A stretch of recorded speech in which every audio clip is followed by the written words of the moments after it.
Okay, let's record this. The history of evolution.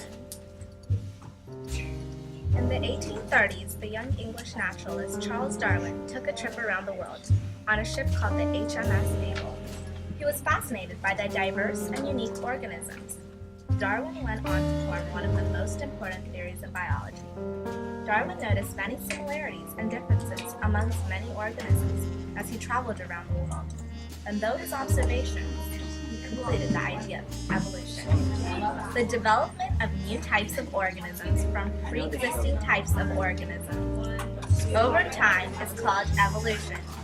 Modern scientists today define evolution as a heritable change in characteristics within a population from one generation to the next. Darwin sought to present the evidence that the evolution of new organisms occurs.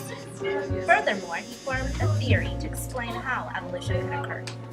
In the mid-1800s, both Charles Darwin and the English naturalist Alfred Russel Wallace formed a new theory to explain how evolution may take place.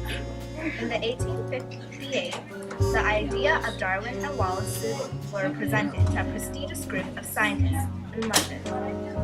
Darwin was not the first person to put forward the idea of descent with modification, but he was the first to argue that all species had descended from only one or a few original kinds of life.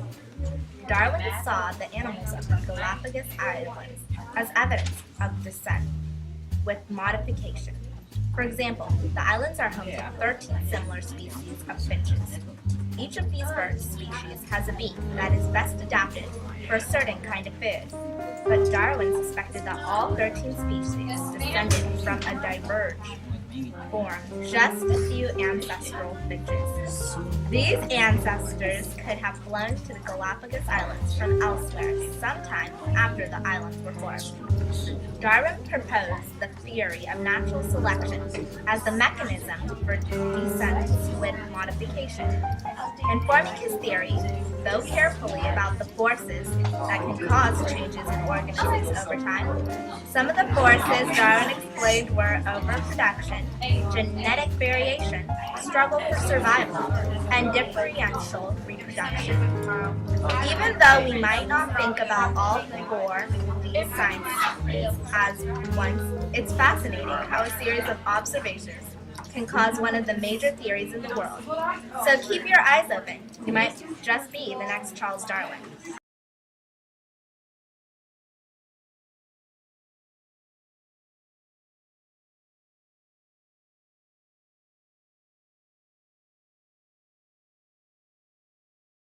Created using Powtoon.